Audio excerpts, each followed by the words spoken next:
अस्सलाम वालेकुम to all of you. Hope so आप लोग ठीक होंगे। और सबसे पहले तो most welcome to my channel that is miss Rimsha official channel. After that I want to share you that today we will start chapter 4 that is cell and tissues। तो आज से हमारा जो है चैप्टर 3 वो एंड हो गया है और चैप्टर 4 हम कंटिन्यू करेंगे। चैप्टर 4 हमारे पास टोटली जैसे कि नाम से इंडिकेट होता है कि क्या किसके हवाले से, सेल्स के हवाले से और टिश्यू के हवाले से, और ये बहुत ही इंटरेस्टिंग चैप्टर है। तो अगर आप लोग मेरे वीडियोस को कंटिन्यूसली वॉच करते हैं तो काइंडली चैनल को सब्सक्राइब कर दें। अगर आप अब तक आप लोगों ने सब्सक्राइब नहीं किया है, ये एक रिक्वेस्ट है, ठीक है। तो इस रिक्वेस्ट को ज़रूर फुलफ़िल करें। अच्छा जी, लेक्चर कंटिन्यू करते हैं हम कि इस चैप्टर में सेल्स और टिश्यूज़ के हवाले से है। अब देखते हैं कि सेल कितनी तरह के हैं और टिश्यू कितनी तरह के हैं, ठीक है। सेल और टिश्यू दोनों से आप लोग वाकिफ़ हैं कि सेल्स क्या होते हैं। सेल हम चैप्टर 1 में भी पढ़कर आएंगे सेल क्या होता है। सेल जो है साइटोलॉजी की जो हमने डेफिनेशन पढ़ी थी कि साइटोलॉजी में हम सेल और सेल ऑर्गेनेल्स के बारे में पढ़ते हैं, ठीक है। इसी तरह हिस्टोलॉजी में हम टिश्यूज़ के बारे में पढ़ते हैं। ये दोनों चीज़ें मैं रिकॉल कर रही हूँ, ठीक है। तो ऐसा आपसे एमसीक्यूज़ में भी पूछा जा सकता है कि हिस्टोलॉजी हम किसके बारे में पढ़ते हैं, तो हम टिश्यूज़ के बारे में पढ़ते हैं। इसी तरह साइटोलॉजी में हम किसके बारे में पढ़ते हैं, तो सेल्स के बारे में पढ़ते हैं, ठीक है। तो स्टार्ट करते हैं। The wings of a butterfly is a thin sheet of cells. Butterfly की जो विंग्स होते हैं वो क्या है, सेल्स के थिन शीट हैं, बारीक शीट हैं। And so is the shiny layer of our eyes. और इसी तरह जो हमारी आँखों में जो शाइनी लेयर है, ठीक है, आँखों की जो लेयर है shiny layer. The meat we eat is composed of cells. जो मीट हम खाते हैं, जो गोश्त हम खाते हैं, वो किससे बने हैं, सेल से मिलकर बने हैं। And its content should become part of our cell. और जो उसके अंदर जितना भी कंटेंट है, यानी मीट के अंदर जो प्रोटीन है, जो अमीनो एसिड है और तरह तरह के और भी जो मल्टीपल कंटेंट्स हैं, वो हमारे सेल का पार्ट बन जाएंगे, ठीक है। और आई लैशेस, फिंगर नेल्स, हमारे आई लैशेस यानी कि आँखों की पलकियाँ, फिंगर नेल्स हाथ के जो नाखून हैं, ठीक है, उंगलियों के जो नाखून हैं, ऑरेंज जूस जो है, ठीक है, the wood of our pencil, जो हमारे पेंसिल का जो वुड है, all are produced by cells. सही है, ये सारी चीज़ें किससे प्रोड्यूस हो रही हैं, सेल से प्रोड्यूस हो रही हैं। In this chapter we will take a close look at cells and learn about their internal structure, ठीक है। इस चैप्टर में हम क्या करेंगे कि सेल को मज़ीद गौर से देखेंगे और उसके इंटरनल स्ट्रक्चर्स की स्टडी करेंगे। We will also learn how specific cell group together to form tissue. इसमें हम और सीखेंगे कि किस तरह से एक स्पेसिफिक सेल जो है वो ग्रुपिंग करता है और टिश्यू बनाता है, ठीक है। रिकॉलिंग में देखते हैं कि ये हमें क्या बता रहे हैं। All organisms are composed of cell.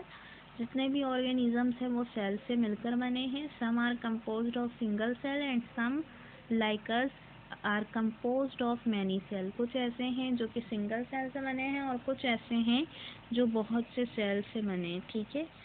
तो ये जो है चैप्टर का इंट्रोडक्शन है कि चैप्टर नंबर 4 में आपने क्या पढ़ना है। आपने टोटली सेल्स एंड टिश्यूज़ के बारे में पढ़ना है। इसके अलावा जो फर्स्ट टॉपिक है चैप्टर का वो माइक्रोस्कोपी है और इमर्जेंस ऑफ सेल थ्योरी है, ठीक है, कि माइक्रोस्कोपी क्या है और सेल थ्योरी क्या है। चलें इसको भी देख लेते हैं। तो the use of microscope is known as microscopy.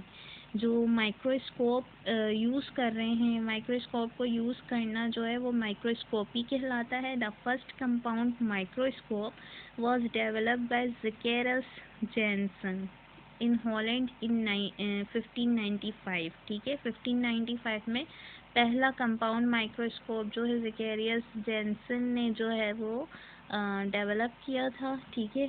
It was simply a tube with lenses at each and it's magnification ranged from 3x to 9x, ठीक है। ये क्या था, एक सिंपली ट्यूब था जो लेंस से मिलकर बना था, ठीक है, जिसमें लेंस लगा हुआ था दोनों एंड के, दोनों ट्यूब के दोनों एंड पे, और इसकी जो मैग्नीफिकेशन के जो रेंजेस थे वो 3x से 9x के दरमियान था, ठीक है। अब क्या है, two important term are used in microscopy. Microscopy में दो अहम टर्म यूज हो रहे हैं, that is magnification and resolving power, ठीक है। दो टर्म यूज हो रहे हैं, मैग्नीफिकेशन और रिजॉल्विंग पावर। अब देख लेते हैं कि इसके बारे में क्या लिखा है कि magnification is the increase in the appearing size of an object, it is an important factor in microscopy. Magnification क्या है, increase in the appearance size of an object, यानी कि कोई भी ऑब्जेक्ट जो आप माइक्रोस्कोप में देख रहे हैं उसका जो अपीयरेंस साइज है, मतलब उसका जो साइज है जो आपको दिख रहा है माइक्रोस्कोप के अंदर, उसको आप इंक्रीज कर सकते हैं, ठीक है। उसको यह इंक्रीज करना ये कहलाता है मैग्नीफिकेशन, और ये क्या है, एक इम्पॉर्टेंट फैक्टर है माइक्रोस्कोपी का।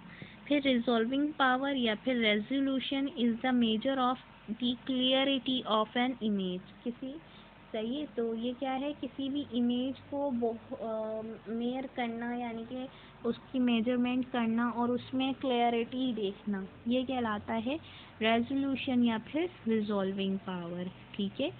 फिर it is the minimum distance at which two object can be seen as separate object.